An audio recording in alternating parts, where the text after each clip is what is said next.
The game of wealth creation is completely rigged, and you cannot play by the rules. If you think you can amass great wealth by simply playing by the rules, then you're already out of the game, because that's not what the wealthy do. Now, let me try paint a real estate scenario to put this in context, right? Say you're trying to invest in land banking. As a middle income earner, what you most likely do is go to Ibejuleki or Ekpe or even Mowe to buy a plot of land.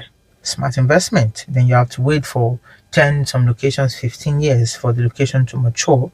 Then you can recoup your investment by reselling, which is like the proper playbook strategy for land banking. But that is not what the wealthy would do. The smart, wealthy investors will not approach land banking that way. You know what they'll do?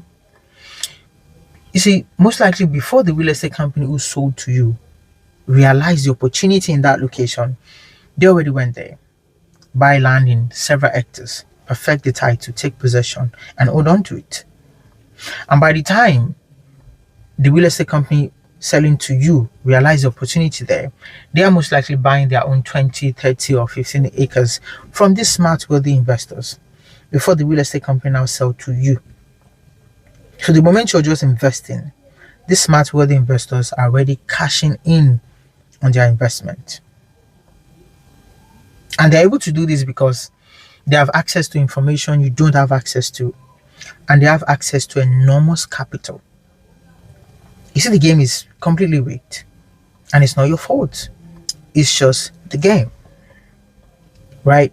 Even if we now repaint the scenario to be a case where you would have access to the same information, like we all know about a lot of residential schemes coming up in Lagos now, right? Let's say you have access to the same information, but you don't have access to the same capital. NTD, New Town Development Authority, that handles land allocation for schemes in Lagos, will not allocate one plot for you. They only deal in hectares. So it's either real estate company will approach them to buy this land in hectares, and the rich people, maybe an individual or group of friends who can put a lot of funds together, can approach NTD, maybe create an SPV or something for that investment and get this allocation. They can do that because they have access to capital. So in every way to look at it, the game is completely rigged. So I'm not saying you should not invest, one plot, two plot. No, it's also smart investment. But I'm just explaining the difference, right? So if you think as an investor that you can work with your friends, pull friends together and approach land banking this way, believe me, you're going to make more money than just buying 1, 2, 3 plots individually. And if you need a strategy on how to do this, you can send me a DM.